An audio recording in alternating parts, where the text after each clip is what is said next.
E aí, gente, beleza? Bem-vindos a mais um vídeo de leituras do mês. Dessa vez o vídeo de leituras do mês de dezembro de 2025. Então, é um mês que eu li.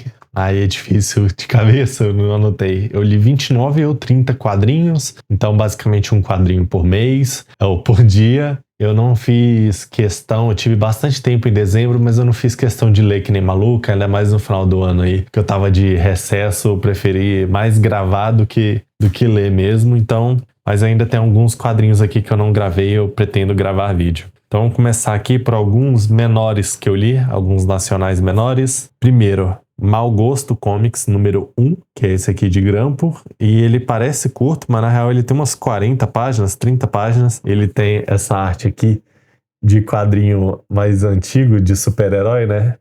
É muito divertido esse quadrinho, a gente vai ter esse super-herói aqui, que ele basicamente controla o fogo, ele voa, não diz muito bem se ele é forte ou resistente, mas deve ser também. Mas é um quadrinho muito divertido, ele vai pegar como se fossem essas aventuras de super-herói bem antigas mesmo, é um quadrinho nacional, e aí ele vai fazer essa paródia, né, como se fosse um quadrinho bem antigo de super-herói, e a pegada completamente de comédia, né? Então ele vai ter esse tipo de diálogo mais antigo e é um quadrinho muito engraçado, bem divertido. Eu até me surpreendi, eu fiquei bem animado para ler ele por causa da arte e gostei muito, achei bem legal. O segundo é Tome Tumor, da Mau Gosto Comics. Eles têm esse aqui, que é a Mau Gosto Comics, e tem uma numeração, por exemplo. Eu li também o Basquete All Stars, que eu já falo dele, que é o número 3, e li o Tome Tumor, que é o número 4. E o Tome Tumor eu não gostei muito, eu achei qualquer coisa. O Tome Tumor, esse menininho, ele tem esse tumorzinho dele, que é tipo um irmão gêmeo que só fica falando merda. E aí aqui ele vai estar meio... É um menino meio idiota mesmo, e aí o tumorzinho dele fica sempre zoando ele, fazendo bullying. E aí ele chama essa menina aqui, que eu não lembro o nome, para um encontro. Essa menina aqui, bem feinha também, para um encontro. E aí a gente vai ter o encontro dos dois e coisas dando erradas, porque ela é maluca, e aí ele é meio maluco também, o tumorzinho dele é maluco, então acontecem as maluquices, mas eu não gostei muito não. Agora, um que eu gostei muito foi o Basquete All Stars. Esse aqui é legal, que a gente vai ter esse cara aqui, que ele é... Putz, eu não sei o nome da profissão, mas é aqueles caras que trabalham em rodoviária que ele bota a mala no ônibus, e aí quando para ele vai tirando a mala da galera no ônibus. Então ele trabalha nisso e o sonho dele é ser jogador de basquete, da NBA. Só que tem 27 anos que ele tá tentando ser jogador da NBA e não consegue. Então, tipo, ele tem seus 40 e todos anos tentando ser jogador da NBA e ele não consegue. E aí ele encontra o Shaquille O'Neal no Brasil, pegando ônibus, e aí ele faz lá, rouba a bola do Shaquille, faz uma graça, e aí o Shaquille chama ele pra jogar na NBA. Só que o que ele pensa? Ele vai jogar na NBA dos Estados Unidos, né? Só que o Shaquille já tá aposentado, o Shaquille chama ele pra jogar na Nazaré Basketball Association, que é tipo de uma seita cristã, e aí a gente vai acompanhar toda essa aventura desse personagem aqui, se tornando um jogador dessa NBA aí e tentando se provar como jogador de basquete. Aí ele também Requeijão, do Henricão. Esse quadrinho aqui que é um quadrinho bem curto, com uma arte bem bonita, ó. A arte dele aqui. Então é basicamente um quadro por página, então é um quadrinho de 40 páginas, mas acaba sendo uma história bem curta, porque tem só um quadro por página. É bem legal, nada assim muito surpreendente, até porque é bem pequenininho e acaba não podendo ter muita história, mas não dá nem muito pra falar sobre, porque senão eu já dou spoiler, porque é um rei todo fudido. Basicamente eles pegam o rei, ele tá todo fudido, ele não tem as pernas, ele tá velho, gordo, e aí eles colocam ele nessa banheira aqui de requeijão. E eles fazem um requeijão do rei queijão. Eles fazem um requeijão do rei. Então, e aí tem o final, tem a motivação por trás disso, mas é meio maluca a história mesmo. Aí aqui, Escafandro, o Gato de Botas, esse aqui, que eu tava bem hypado pra ler, porque é um quadrinho do Marcate. Então aqui a gente tem uma arte linda do Marcate, arte colorida. Aqui não fala se a cor é dele, mas imagino que seja. Tô acostumado com a arte preto e branco do Marcate. Esse aqui foi uma surpresa meio negativa, achei meio qualquer coisa. Eu já costumo ler o material do Marcate, gosto dos quadrinhos dele, mas esse aqui eu achei bem ok, nada demais. a gente tem esse gato de botas tentando passar a perna no rei para conseguir poder e riqueza. Então, um personagem aqui, um plebeu, ele ganha esse gato como herança e ele não dá nada demais pro gato. Só que aí ele descobre que o gato fala e o gato tem todo esse plano para passar a perna no rei. Mas é ok. Não achei uma grande história, não. Aí aqui tenho retratos de pessoas mortas, possivelmente a melhor leitura do mês. Acho que foi a melhor leitura do mês. Quadrinho underground, quadrinho podreira, né? Excelente, do Kainan Lacerda, lançado pela Ugra. Tem uma arte fantástica esse quadrinho. Deixa eu ver aqui. Arte fantástica, extremamente detalhada. Kainan é um quadrinista incrível. Tem o original dele aqui. Tem o original do Kainan. Esse quadrinho ele vai ser no mesmo universo do Tudo Apodrece, do Grito, que ele lançou pela Ugra. E é um quadrinho volume 1, então a gente vai ter outro volume. Quadrinho bem longo e é só uma história. Toda a história é uma história underground, podreira, com comédia. E é muito legal. A gente vai acompanhar os personagens trabalhando ali numa rede de fast food. A protagonista ela vai ter toda uma crise existencial por não estar evoluindo na vida. Vai largar o fast food para voltar para a faculdade. Enquanto isso a gente acompanha ainda os amigos dela no fast food. E é um universo aí que o Kainan, como eu falei, já fez o Tudo Apodrece, metade do gibi é sobre isso. O Grito é sobre isso. E aqui ele traz mais 180 páginas, que é o volume 1, desenvolvendo, né, esses personagens nesse mesmo restaurante, o Valdemar, nesse mesmo universo dele. Então, muito legal. Quadrinho que eu tô ansiosíssimo para ler o próximo volume, e o Kainan faz muito bem esse quadrinho aqui. E tem vídeo no canal, um dos últimos vídeos do canal, então se interessar, dá uma olhada lá, que é o melhor quadrinho podreiro assim que eu já li. Agora, longe de tudo, quadrinho nacional com uma arte maravilhosa, quadrinho nacional e independente, foi lançado depois de uma campanha no Catarse, então dá pra ver aqui que a arte dele é belíssima, arte muito fofa, e é um quadrinho muito fofo mesmo, que a gente vai ter esses dois personagens, que é esse homem e um robô. Eles vivem num mundo ali que já tá meio pós-apocalíptico, por conta de guerras entre robôs e humanos. O mundo meio que já acabou, então esse cara, o homem, ele tem muito preconceito com robôs, porque ele entende que por causa dos robôs o mundo acabou. E o robô é o carinha mais gente boa do mundo, e eles vão fortalecendo uma amizade, porque o robô vai insistindo. E aí o cara meio que não tem muito pra onde ir, porque a humanidade já tá típico coisa de pós-apocalíptico, né? Não tem grandes centros mais, então o robô oferece uma casa que fica perto da dele ali na floresta, e o cara meio que passa a ser o vizinho do robô. Então a gente vai acompanhar toda essa amizade dos dois. Os dois ficam amigos por muito tempo, porque inicialmente o cara tem preconceito, mas ele supera esse preconceito. E é um quadrinho muito lindo. A gente vai ter a relação dos dois, os dois conhecendo mais. E o quadrinho tem 200 páginas. E é uma leitura que passa bem rápido, passa voando. E é muito bonitinho mesmo, para quem gosta de quadrinho assim mais bonitinho, mais fofinho. É uma recomendação altíssima. Ele tá no Melhores Leituras do Ano de Nacionais, que saiu antes desse vídeo aqui. E ele vai ter vídeo próprio. Eu gravei o vídeo dele. Não sei quando vai sair, talvez antes ou depois desse vídeo aqui. Então, longe de tudo, quadrinho excelente. Em breve, ou já teve, ou terá vídeo no canal. Agora, a Canção de Roland, da Comic Zone. Eu gostei muito do Poe em Casa. E o Poe em Casa é um quadrinho que muita gente falou mal, não deve ter vendido bem, porque demorou um século para esgotar. E o Canção de Roland tá esgotadíssimo, se eu não me engano. É um quadrinho que, eu acho que foi o primeiro quadrinho da Comic Zone, foi muito bem falado, então não entendi porque o Poe em Casa foi mal. Porque o Canção de Roland eu achei um pouco melhor que o Poe em Casa, mas ainda assim tem um nível parecido. E aqui é um quadrinho biográfico, não sei se autobiográfico seria o melhor termo, né? Porque ele é um quadrinho que vai falar. O protagonista principal aqui, o narrador do quadrinho, quem a gente acompanha principalmente, é o Michel Rabagliati, né? Só que ele se chama como Poe, né? Aqui dentro do quadrinho, mas é o Michel Rabagliati. E aqui a gente vai acompanhar toda a família da esposa dele, a partir da visão dele, claro. Mas ele vai mostrar toda a família da esposa dele, centrando no Roland, que é o sogro dele, era o sogro dele. Então ele vai falar sobre as relações da família da esposa, vai mostrar todas as pessoas principais, né, ali ao ciclo do sogro dele. Então, a sogra dele, as filhas, filho, neto, assim, irmãos, vai falar até sobre a infância do do sogro, vai falar sobre toda a vida do sogro. E aí, inicialmente, vai ser sobre isso, apresentar a família e falar sobre a vida do sogro. E sempre com o próprio Michel Rabagliati aparecendo, né, como Paul no quadrinho. E aí, mais metade do quadrinho, se eu não me engano, metade do final, vai falar sobre a doença do sogro. O sogro dele já, quando ele fez o quadrinho, já era falecido, e aí ele vai falar sobre esse final da vida do sogro. O sogro teve várias complicações de saúde, e aí ele vai falar vai mostrar essa rotina no hospital, a família aceitando que o pai tava morrendo, e ele aceitando que ele tava chegando no fim da vida já.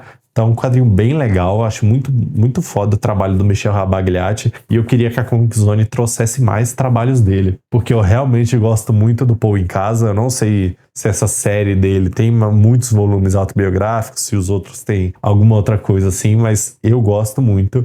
E o Canção de Roland ficou no Melhores do Ano, assim como o Paul em Casa. Agora, Eu Fui um Garoto Gorila, do Fábio Vermelho. Esse aqui o Fábio me falou que foi o primeiro quadrinho que ele fez, então surpreendente. Por quê? Eu gostei do quadrinho, achei um quadrinho legal, mas só legal. Nada assim muito grandioso, nem nada, não chega a ser ruim, mas normal. Só que para um primeiro trabalho é surpreendente. Por quê? Aqui é um quadrinho de 180 páginas, 160 páginas. Ele tem uma arte incrível. Deixa eu mostrar a arte do... Eu não mostrei a arte do Canção de Roland, né? Deixa eu mostrar a arte do Canção de Roland rapidinho, porque eu gosto muito da arte do Michel Rabagliati. Então tem que pontuar aqui que eu acho a arte dele linda demais da conta. Então tá aí a arte dele. Aqui no Garoto Gorila, deixa eu mostrar a arte do Fábio Vermelho. Tem várias coisas pesadas no quadrinho, então eu tenho que tomar cuidado com a página que eu for mostrar, beleza? Aqui, arte linda, muito detalhada. É um quadrinho que parece que tem muito diálogo, mas é porque ele usa uma fonte com um tamanho grande, eu acho que ele faz na mão, então acaba não tendo tanto diálogo, só parece. É um quadrinho aqui que tem uma história curtinha no começo, acho que não... Eu ia demorar pra falar dela, então... Vou falar mais do Eu Fui um Garoto Gorila, que é a história principal, que começa na página 20 e vai até o final, que é sobre um rapaz que ele tá internado aqui como se fosse num manicômio. Ele não sabe o que aconteceu, e esse cara, que se diz investigador, visita ele e vai contar tudo o que aconteceu nos últimos dias que o garoto não lembra. Então ele vai contar como o garoto se transformou em um gorila e saiu destruindo a cidade inteira. Então é um quadrinho que ele começa muito bem. Ele vai contando, né? A gente vai acompanhando cronologicamente o que aconteceu com o menino, enquanto intercala com o investigador contando pra ele. E é um quadrinho que tem muita cena mais 18. Não sei se tem isso aqui no quadrinho falando, mas não é uma leitura pra todo mundo. E eu gostei até a parte que o menino vira um gorila. Eu mostrei aqui, já tem a página que ele vira um gorila. Depois que ele vira um gorila, eu acho que não foi muito bem trabalhada essa parte. Tipo, apesar de continuar tendo bons diálogos, uma arte excelente, eu acho que ficou meio bobinho, sabe? Eu acho que ele podia ter tratado de outra forma o jeito que esse menino sai destruindo a cidade. Mas é um quadrinho bem legal. Ele fica no precinho com alguma frequência. Eu já vi ele por R$30, R$20 e tal. Acho que eu paguei menos de 30. Então, quem gosta do Fábio Vermelho, gibi underground, assim, eu acho que vale a pena considerar. Agora, o Western, quadrinho do Rosinski Van Hamme, publicado pela Guess Comics. Essa dupla aí, que é a dupla de Torgal, de Shinikel, então, a dupla que tá em alta aí no Brasil. É um quadrinho absurdamente caro, porque ele tem 66 páginas de história. Depois tem uns extras, mas eu acho que é aquele tipo de extra só pra falar que tem um pouquinho mais de página. O extra é bom, mas me deu a entender isso, porque é um quadrinho de R$125 por 66 páginas de história. Então, em 50% de desconto, ainda vai estar pagando R$1 por página. Então é absurdamente caro. A edição aqui, capa dura, bonita, mas o papel deu uma envergada assim, eu não sei falar, parece que quando molha o papel ele fica todo onduladinho assim, eu não sei se é defeito ou não, mas acho bom mencionar. Mas, apesar de ser um quadrinho absurdamente caro, é um quadrinho bom pra caramba. Muitos amigos aí colocaram entre melhores do ano. Eu não uso a tanto, mas eu acho que eu compreendo quem coloca, porque é realmente um quadrinho muito bom, tem uma arte maravilhosa. e que a gente vai acompanhar um garoto, que eu não vou lembrar o nome dele. Aqui no começo, aqui ele já tá adulto, é esse menino loiro aqui sem braço, que ele é pequeno, o irmão dele tem uma ideia para dar um golpe num grande fazendeiro, e aí ele usa o menininho, ele que é o protagonista, para fazer um teatro, porque o sobrinho desse cara rico tá sumido. E aí quem achar o sobrinho vai ganhar $1.000. E aí ele fala, ó, seu sobrinho tá ali e tal, e eles fazem todo o teatrinho pra convencer o cara de que o irmão dele é o menino, o sobrinho do cara. E aí o cara, mas eles não sabem que na verdade o cara quer matar o próprio sobrinho. Então ele mata o irmão do menininho. E na hora que ele vai matar o menino fala, não, é teatro e tal, a gente tá tentando te roubar. E aí o cara vai matar ele mesmo, e aí o menininho, foda pra caramba, ele tira a arma lá, acho que do irmão que tinha caído, e mata o cara ricão, e mata o capanga dele. Nisso ele sai correndo, ele pega a carroça, ele se dá de frente com a filha do cara e vai embora. E aí passa que 10, 12 anos, alguma coisa assim. E aí ele já tá um jovem adulto, seus 20 anos. E aí a gente vai acompanhar ele tentando conseguir dinheiro, ele tem algum golpe ali na cabeça também. E aí a história é meio narrada, então não, tipo assim, a gente tem todo o diálogo normal, mas tem sempre uma narração. E aí é uma narração que é ele mesmo contando no passado. Então a gente sabe, a gente não sabe se ele vai viver ou morrer nessa aventura dele, mas a gente sabe que ele tá contando do futuro. E aí a gente vai acompanhar ele nessa cidade, ele arruma um trabalho no banco só porque ele só tem um braço, então os bandidos acham que vai ser facinho roubar o banco, porque ele também não é conhecido por ninguém ali, só que ele é foda pra caramba em combate. E aí quando ele consegue salvar o banco do assalto, no primeiro tentativa de assalto, todo mundo já fica achando ele muito foda, ele fica famoso na região, e aí vai ter todo um desenrolar disso, dos bandidos querendo pegar ele, e ele tentando aplicar mais um golpe. Tem sempre coisa do passado, eu acho que isso nem é spoiler, que o passado provavelmente esse passado dele matando esse milionário provavelmente vai ser algo do final da HQ, porque ele já fica falando isso nessa narração dele do futuro, ele já fica dando a entender isso. Então, quadrinho excelente, história excelente, arte excelente, só é caro pra caralho. Agora, o sistema, quadrinho da Monstra, ó, quadrinho gigante, quadrinho que é do Peter Cooper, né, o autor, é um quadrinho mudo. Eu gosto muito do trabalho do Peter Cooper, aqui ele tem uma arte espetacular em stencil, se eu não tô falando o nome errado, o estilo, o modo de fazer essa arte, né? E aqui a gente vai acompanhar o sistema, né? A gente vai estar em Nova York, então ele vai passando por todo esse sistema que a gente vive, vai mostrar a bagunça do mundo, né? Basicamente. Então vai ter vários personagens e a gente vai acompanhando vários personagens aí na rotina deles em Nova York, e aí é sempre uma bagunça. Então vai ter um policial que matou uma criança sem querer, a gente vai acompanhar ele, uma garota, uma stripper que tá com medo de morrer porque tem um assassino em série de strippers à solta na cidade, tem um cara que parece um bandido, tem um investidor meio safado, tem um casal que o homem é morto pela polícia ou alguma coisa assim injustamente. Então tem várias coisas, tem uma garota que tá querendo roubar alguém, tem os bandidinhos, tem o policial corrupto, então tem vários personagens, e aí a gente vai simultaneamente acompanhando todos nesse dia a dia deles. E aí tem todo o dia a dia e depois o final de cada um. E aí é engraçado que, tipo, são vários personagens simultâneos, então, tipo, a gente vai seguindo um, assim, em Nova York, aí, tipo, tem uma hora que a mulher pega o trem, e aí a gente tá vendo a mulher pegando o trem, aí ele mostra, assim, por fora, né? É como se fosse da cidade, assim, aí dá pra ver o trem e a rua. E aí na rua tem um táxi, aí o táxi para, desce, o cara é outro personagem. Aí a gente passa a acompanhar outro personagem, não mais a mulher do trem. Só que aí todos os personagens voltam e no final a gente tem o final deles. Então é muito bem feito. Eu acho que é muito difícil um quadrinho mudo trabalhar vários personagens e a gente ter vários jogos de câmera assim pra sair de um personagem e voltar pro outro sem ter um corte seco. Então, um quadrinho muito bom mesmo. Não vou dizer que me surpreendeu não, porque eu esperava muita coisa e ele cumpriu aí minhas expectativas. Agora, Fantasma por Don Newton, lançado pela Mitos, também um quadrinho caro esse aqui, não tão caro quanto o da QS, mas ainda assim é um preço alto, que a gente tem histórias coloridas do Fantasma, isso eu achei muito legal. E uma coisa que é engraçada, porque Don Newton, a gente pensa que ele roteiriza e desenha, né? Mas não, tem mais de um roteirista, e que são tipo 5, 6 histórias,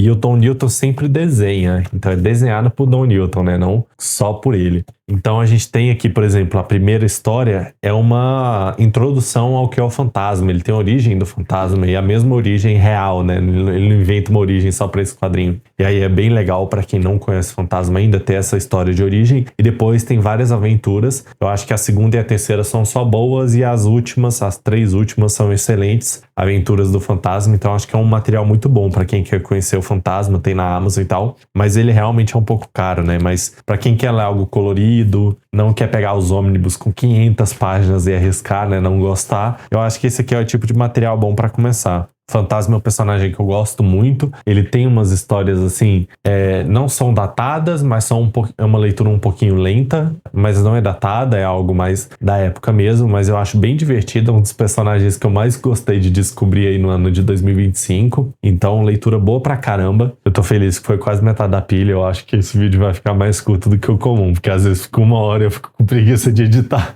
Agora, Ikkyo. Esse é o Terra, né? Acho que tá até de cabeça pra baixo, né?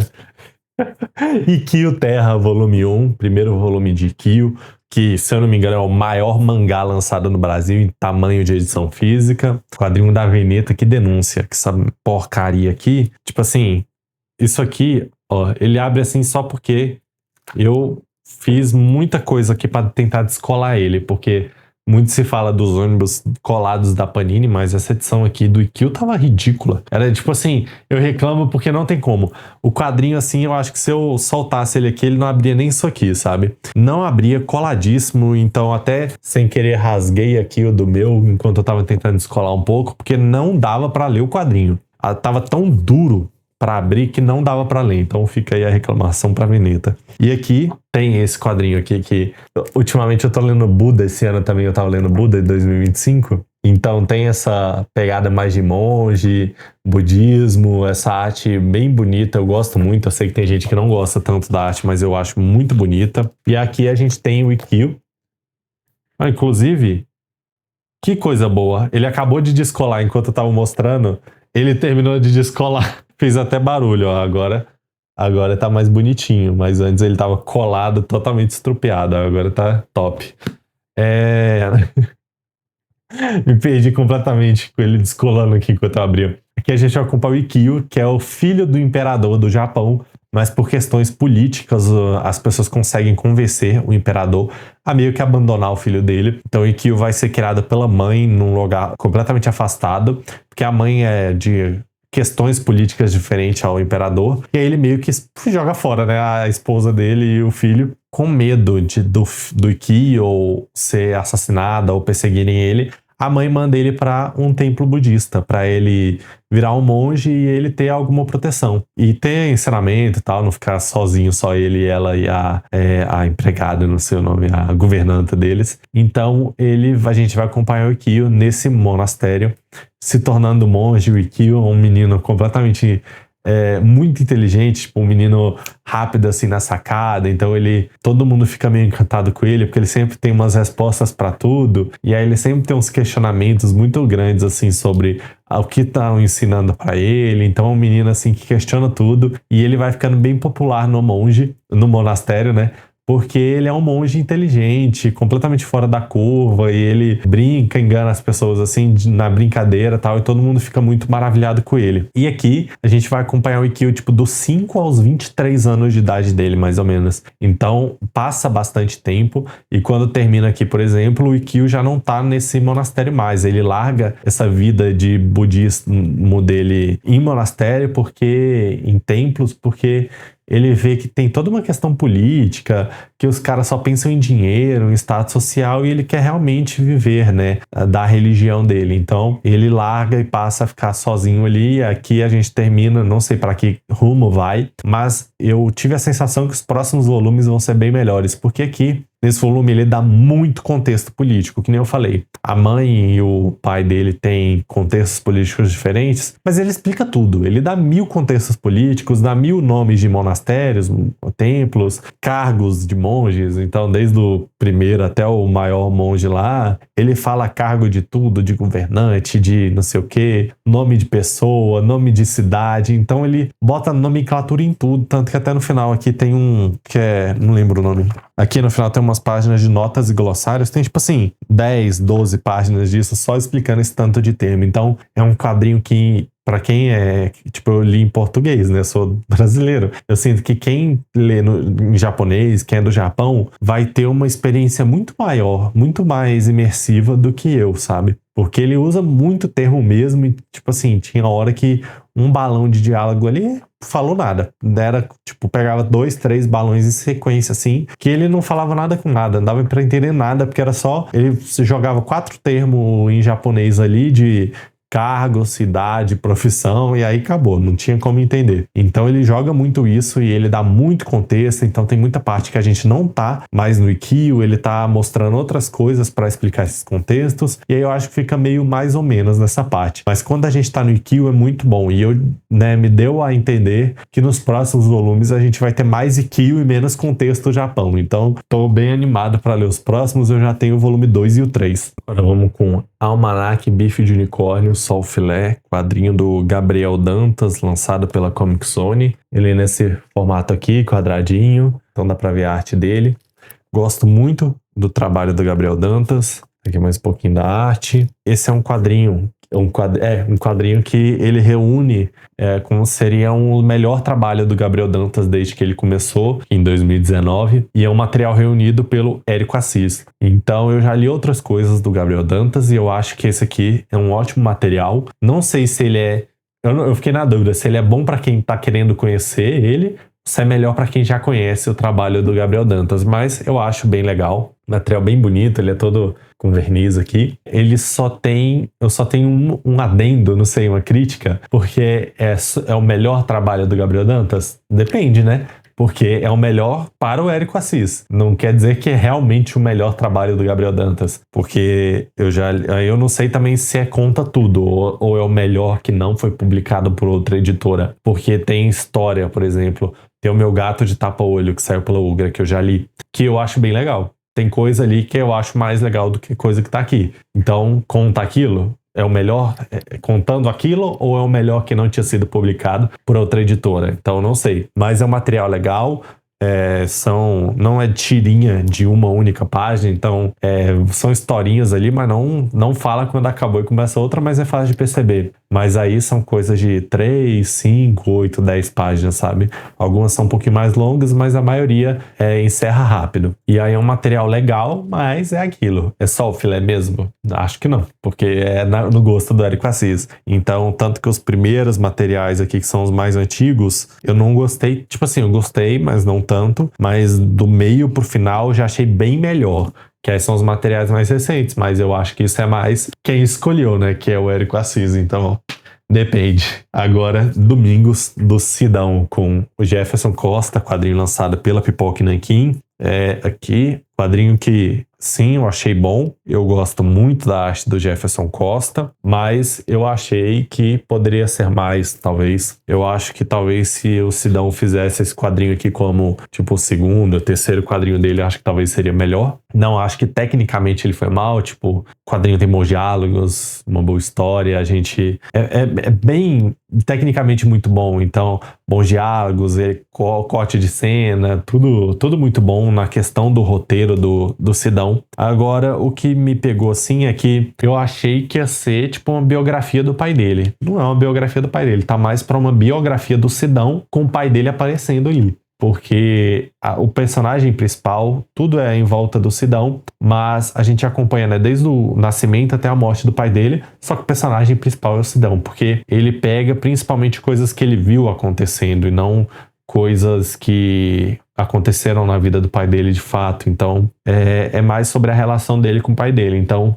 eu não acho que ele passou tão bem esses sentimentos assim como a gente pega, tipo, um Verões Felizes, que é um quadrinho assim mais de rotina, assim, ou um Canção de Roland, eles passam um sentimento a mais, porque se você for ver o Canção de Roland, é só ele mostrando a família da esposa dele e o sogro dele doente, não tem nada por si só atraia, sabe?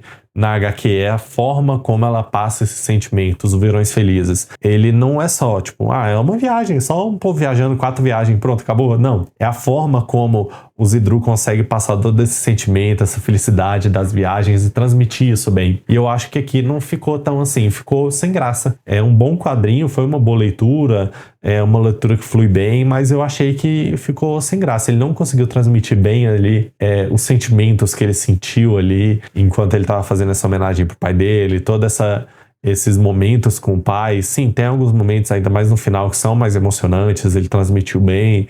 Tem um momento ali que o pai dele fica emocionado no final, que eu fiquei um pouco emocionado também, mas a maior parte do quadrinho não. E na propaganda lá e tal, divulgando, eles falaram, né, que são domingos que ele passou com o pai dele, mas isso não fica claro, são só momentos aleatórios, não fica nem um pouco claro que são domingos, né, que são sempre um domingo que ele tá narrando. E até é difícil, né, ele narrar um domingo, tipo, de quando ele tinha 8 anos de idade, né, não dá pra saber bem se era mesmo. É um bom quadrinho, mas sei lá, eu acho que ele poderia ter deixado esse pra uma próxima, né, um próximo lançamento dele, ter feito um quadrinho mais ficcional, talvez. Porque, assim, eu imagino que os próximos quadrinhos dele vão ser muito bons, porque tecnicamente ele dominou muito bem aqui o gênero quadrinho, né? Mas, não sei, algumas horas não... Faltou algo, sabe? Faltou algo a mais. Principalmente do começo até, sei lá, pouco mais da metade faltou algo. O final foi um pouco mais emocionante, que aí ele mostra o pai dele um pouquinho mais velho. Eu acho que ele conseguiu transmitir isso bem. Mas tirando isso, coisas normais.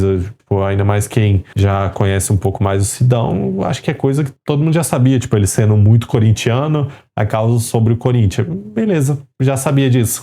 Então, não sei, ficou um pouco sem graça algumas partes. Agora, Elric, integral, da editora Mitos. Quadrinho que tem uma arte fantástica. Fantástica mesmo. Eu gosto muito do gênero fantasia. Embora não leia tanto, mas eu gosto muito. Li Hawk Moon esse ano aqui de 2025. Li Hawk Moon também, gostei muito. Arte fantástica. E aqui a gente vai ter um universo que pra mim tem muito de Game of Thrones, porque tem uma família que governa Bauni Boé, se eu não me engano é o nome da cidade. E aí é uma mesma família que governa há centenas, milhares de anos, que é a família do Elric. E aí o Elric é o rei desse local. E aí no primeiro, são 2 arcos, né? Primeiro arco a gente vai ter o Elric ainda como rei, caçando, né, o primo dele, que era um cara que meio que tava querendo tirar ele do trono. E aí o primo dele sequestra a esposa do Elric. E aí o Elric vai atrás do cara. E o segundo arco, o Elric já não é mais rei, ele deixou outra pessoa comandando a cidade e ele foi em busca de outras coisas, porque no primeiro arco ele meio que faz um pacto com o capeta e aí ele vai cumprir esse pacto, né, no segundo arco. Só que é assim, é um puta resumão, porque é um quadrinho de mais de 200 páginas, ele detalha muito esse universo, e é um universo muito complicado, e se eu fosse tentar explicar de cabeça não ia dar certo. Uma coisa que é legal, por exemplo, cenas de ação, muitas cenas de ação, feitiçaria é incrível, e aí aqui eles vivem num mundo que é muito fácil invocar qualquer coisa. Então ele tá afogando uma hora no mar, ele chama um deus, o deus tira ele do mar lá, o deus do mar, tem o deus de várias coisas, e é bem fácil ele entrar em contato com essas pessoas, esse demônio, né, que ele faz o pacto em algum momento. É bem fácil ele invocar esse bicho. Assim, é um quadrinho muito bom, eu gostei muito, porque ele prende muito, esse universo é muito, muito interessante, a arte é muito linda, a aventura é muito interessante, só porque é meio bipolar o roteirista desse quadrinho. Porque na primeiro arco, o Elric é tipo assim, ele não é um anti-herói ou perto de um herói, não é nem perto de um anti-herói, ele é um vilão gigantesco. Ele não é o vilão da história, mas ele é uma pior pessoa da história. Ele mata criança, ele mata neném, tá sempre no castelo dele pessoas matando pessoas e ele é o rei, então ele tá liberado, né? Pessoas matando pessoas, ele tortura gente, ele mata criança só porque erraram o nome dele, ele não tá nem pra nada. E aí no segundo ele é o bonzinho, aí ele de fato é quase um herói. herói. No segundo, ele quer lutar contra esse demônio que ele fez o pacto só porque o demônio quer matar 2 piratas aleatórios que ele mal conhece. E não são 2 piratas de gente boa, são 2 piratas ok, né? Tipo, soldados. E aí ele quer muito preservar a vida das pessoas, sendo que, tipo, 40 páginas antes ele tava cortando cabeça de criança, sabe? Então, eu acho que o roteiro ficou meio fraco nisso, sabe? A personalidade das pessoas convém ao contexto que o roteirista quer que aconteça no momento, né? Então, pode mudar de personalidade de uma página para outra só para conver e dar certo na história que ele quer contar. Apesar disso, eu achei um quadrinho excelente, porque esse mundo é muito legal. Tem todo esse ar de Game of Thrones, ele tem um trono grande pra caramba, tem dragão, tem um monte de coisa. Então, é um mundo muito interessante. Quem gosta de fantasia, né? Não vou falar tem que comprar, mas é uma puta recomendação. Mas pra quem não gosta de fantasia, não gosta de história pesada, pessoas cortando cabeças de crianças, aí não é uma recomendação. Ninguém gosta disso, né? Pelo amor de Deus. Mas quem acha ruim ter isso numa leitura de um quadrinho de fantasia, não é uma recomendação, porque tem coisas pesadas aqui. Agora a pilinha tá acabando, graças a Deus. Texas Kid My Bro, quadrinho lançado pela editora Poptopia. Mais um que é um pouquinho caro, mas esse aqui tá liberado porque foi o primeiro quadrinho da editora. Então dá pra compreender e a edição ficou bem bonita, capa dura, material muito bom. E aqui a gente vai ter, o quadrinho vai ser basicamente dividido em 2 partes. No começo a gente vai ter um rapaz de 27 anos que é quadrinista e ele vai contar a história de vida do pai dele, que é o maior quadrinista da história nesse universo aqui.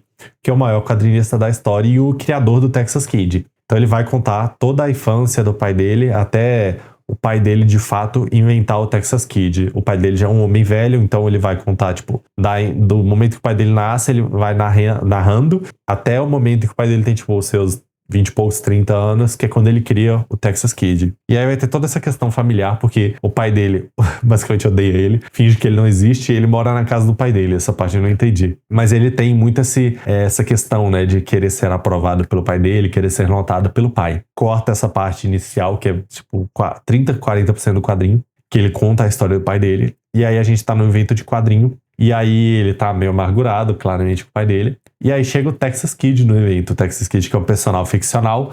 Aí ele acha que é um ator se passando pelo Texas Kid. E aí o ator começa a fazer toda uma jogada, assim, apresentação, atirando de mira, andando a cavalo, mostrando habilidades. E o cara é incrível. E aí ele já começa a questionar que porra de ator é esse. E aí depois que acaba o evento, o Texas Kid vai morar na casa dele. Ele, o pai dele, o Texas Kid e a mãe dele. Então o Texas Kid vai morar com eles. E aí vai começar toda essa questão se o Texas Kid é só um personagem mesmo ou se ele encarnou nesse cara real.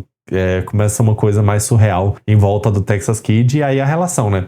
Do rapaz que é meio amargurado com o pai e o pai que ama o personagem fictício, mas que agora é uma pessoa real, né? Então vai ter essa relação aí, ciúme pra caralho, e começa a acontecer umas coisas mais surreais. É um quadrinho excelente, recomendo pra caramba, mas eu gostei mais da parte inicial, quando ele tava contando a vida do pai dele. Eu acho que se ele continuasse assim até o final, se a vida fosse interessante, o autor pensasse, continuasse criando coisas interessantes, ia ser incrível, porque ele fez muito bem isso, mas a parte do Texas Kid e tal é muito foda também, é porque essa inicial me pegou muito. Mas essa parte mais surreal é muito legal também. Então fica de recomendação Texas Kid My Bro. Agora, Gun, Omnibus 1, lançada pela Mitos Editora. Quadrinho excelente, terá. Já tá gravado o vídeo pro canal. Quadrinho que tem uma arte que eu gosto demais, eu acho a arte muito linda. E é um quadrinho mais underground. Putz, é até difícil falar o que é. Talvez comédia e ação e, sei lá, comédia, ação e aventura. Talvez a gente vai acompanhar aqui o Gun e o Frank, que são esses dois aqui da capa. O Gun é o fortão, o Frank é o baixinho. Que eles são 2 mafiosos. Eles trabalham para um mafioso maior. É o que ele diz no começo. E eles trabalham para esse mafioso e eles basicamente tomam conta ali de uma área da cidade. O Gun, o Frank é só o ajudante dele. O Gun, ele meio que vai ser o cara que resolve qualquer conflito, qualquer problema na porradaria. Então, qualquer problema que tiver ali nesse local que eles dominam, né? ele vai resolvendo a porradaria. Então é um quadrinho que tem muita porrada, muita ação. Ele tem uma certa história, mas é um quadrinho que é de histórias curtas, então vai ter história ali de 15, 20 páginas, ele tem mais de 400. Então tem muita história, algumas melhores, outras piores, mas a maioria muito boa. E é muito legal sempre. O Gun é tipo um super-herói. Ele toma facada, toma porrada, ele não morre e desce o cacete em todo mundo. Ele é quase o Hulk. E é muito divertido, tem muita cena engraçada, tem muitos personagens legais e tem muita coisa fantástica. Eles têm um amigo que é uma aranha, tem um cara que é um lobisomem, o arqui-inimigo do Gun é um cara, eu acho que ele não tá morto, mas ele controla um exército de mortos-vivos, de zumbis, e os zumbis falam e tal. E ele controla esse exército, então é um quadrinho que tem muitas coisas fantásticas. E eu achei muito legal, é muito divertido as aventuras. Tem toda a explicação, tem o Gun criança, mostra ele conhecendo o Frank, tem como eles viraram mafiosos, tem a infância dos dois, então tem muita coisa. Ele não é só aventura e porradaria desenfreada, sabe? Ele tem história, ele conta sobre várias coisas. Do passar das histórias, os personagens vão evoluindo. O que acontece em uma história influencia o que pode acontecer em outra, sabe? O próximo é Super, do Guilipari, quadrinho nacional, infantil. Um quadrinho bonitinho aqui, que vai ter esse menininho aqui, que ele é um super-herói. Super-herói não, né? Ele se veste de super-herói, vai ter ali rapidamente a relação dele com a avó, depois ele ajudando a mãe a superar luto. Então é um quadrinho bonitinho, mas ele é muito rápido, então não tem nem muito o que falar sobre ele, porque é uma história bem rápida. E assim, eu gosto muito da arte dele, mas como é um quadrinho muito rápido mesmo, é até difícil falar, mas eu achei legal. Agora, Shmoo, quadrinho da Veneta, já gravei o vídeo também, em breve tá aí. Quadrinho que foi um dos grandes clássicos norte-americanos, foi tipo o quadrinho que mais vendeu na década de 50, se eu não me engano. Algumas coisas assim, 50, 60, acho que 50. E aqui é uma série de... Ele não é tiras, ele tem esse formato de tira, mas na real as histórias dele tem... a maioria entre 10 e 20 páginas, então ele não tem... Naturalmente são histórias curtas, mas não são histórias de uma página, então tem alguns momentos coloridos, alguns momentos preto e branco, sempre essa arte muito bonita. E aqui vão ser sempre histórias mais de comédia e sempre rodeadas do Shmoo, que são esses bichinhos aqui, que é esse bichinho aqui da capa, que é meio que o animal perfeito, que a carne dele serve para fazer tudo, a pele dele serve para fazer tudo... Ele serve pra tudo, então dá pra construir casa com o couro dele, a carne dele serve pra fazer todos os tipos de comida, é claramente meio surreal. O próprio Shmoo mesmo, em vez de botar ovo ou algo assim, ele bota o que você precisar. Então se você tá fazendo aniversário, ele bota um bolo de aniversário com velas e qualquer outra coisa. A pessoa tá com fome, ele bota tipo uma caixa de leite, não é um leite, é uma caixa, um engradado de leite. Com vidro e tudo. E aí é um bichinho muito incrível, só que meio que a sociedade, ele bota que a sociedade não tá pronta pra isso, então a maioria dos arcos é tipo, eles encontram os Shmoos e o Shmoo se multiplica extremamente rápido, tipo, vira milhões em minutos, então tipo, muitos dos arcos aqui são... Eles encontram os Shmoos e aí os Shmoos tomam conta do mundo, as pessoas param de trabalhar e aí os mais ricos da sociedade acham ruim, porque eles meio que tá tudo igualitário, então eles dão um jeito de matar os Shmoo tudo, sobra um ou outro e aí todo mundo esquece e no próximo arco eles vão redescobrir, né? Eles lembram o que é o bicho, mas é meio como se nada tivesse acontecido antes. Então é um quadrinho um pouco repetitivo nessa questão dos Shmoos. Ele repete muita coisa, a explicação do que são os Shmoos, falar que é o bicho perfeito, que a carne dele dá pra tudo, que a pele dele dá pra tudo, então repete muitas vezes isso. Ele tem uma narrativa lenta, uma leitura lenta, ele se passa como se fosse no interiorzão dos Estados Unidos, então aquele linguajar caipira é completamente exagerado aqui, então é uma leitura muito lenta, mas é um quadrinho bom. Eu não recomendo ele para todo mundo, vai ser mais para quem gosta de descobrir, né, esses grandes clássicos e tal. Tipo, eu não me arrependo de ter comprado. Foi uma leitura boa, Mas assim, se fosse um quadrinho aleatório, não fosse um clássico, eu ia ter me arrependido de ter comprado, sabe? Mas como é um grande clássico, ele realmente foi um quadrinho gigante na época, então eu achei muito bom ter conhecido ele. Mas é realmente não uma leitura para todo mundo, e eu vou lançar o vídeo falando especificamente pontos positivos, negativos, esse tipo de coisa, falando tudo que eu achei. Mas é isso, né? E a edição da Veneta tá linda. Eu mostrei aqui o Ikkyo, que tá uma edição meio merreca, assim, de tá bonita, mas pra ler não tava agradável, mas isso aqui tá muito boa. Agora, Arqueiro Verde, do Mike Grell, que ganhou até menção honrosa ali nos melhores do ano, que tem uma arte muito bonita, que eu gostei muito. O meu veio coladíssimo aí, eu já descolei aqui a arte. E o Arqueiro Verde vai ter um vlog de leitura, que eu vou falar sobre todos os arcos, não dá pra falar naturalmente aqui, mas eu gostei muito, me surpreendeu a temática, né, porque o Arqueiro Verde, ele é um herói, ele não é um super-herói porque ele não tem poder, mas ele é um herói, e eu gostei muito das temáticas das histórias, porque não parece algo de hominho, né, não parece gibi de hominho, parece só algo, tipo, ele trabalha normalmente como se fosse um investigador particular, né, um cara que quer resolver o crime por conta própria, né, não tem muita, não sei, ele parece muito diferente das coisas de herói que eu já li, sabe, então gostei muito, vai ter o vlog de leitura aí que eu vou falar tudo sobre ele, e eu acho que foi a última leitura aqui, que na real eu terminei ele em dezembro, mas eu tinha lido mais da metade em novembro, mas aí eu terminei em dezembro, ficando na leitura de dezembro. Mas foi um quadrinho que eu gostei muito de ler. O primeiro Ônibus Panini que eu leio por completo, depois eu até comprei vários outros aqui que estão atrás de mim, eu só tinha 2 desse, e o resto eu comprei, 2? Acho que tinha 3 desse, o resto eu comprei na Black Friday, depois de ler o Arqueiro Verde, então tô animado, vou tentar ler uns 5, 6 esse ano aí de 2026, porque é um quadrinho que eu gostei muito e os outros ali eu tô bem animado pra ler. Se eu não esqueci nada, eu esqueci. Já ia terminar, mas eu esqueci. Eu li 2 volumes de Monster. O mangá aí super falado, tô lendo no Scan Monster, então eu li volume 1, volume 2, e tô gostando. Eu tinha a impressão que seria um dos melhores quadrinhos da história, porque todo mundo fala que é incrível. Os 2 primeiros volumes eu gostei muito, mas, tipo assim, se ninguém falasse, eu não ia considerar que é um quadrinho tão gigante assim, mas eu tô gostando bastante. E eu já li, agora eu tô gravando no mês de janeiro, aí vai pro vídeo de leitura de janeiro, mas eu já li o volume 3, achei bem mais foda. É um quadrinho que eu tô curtindo bastante, volume 1 e 2. Não é nada do que eu esperava, porque ele tem aquela capa que são quadros no museu, eu não sabia o que esperar. Mas é um quadrinho de investigação, né? A gente vai acompanhar um médico, que é um médico, um prodígio, né?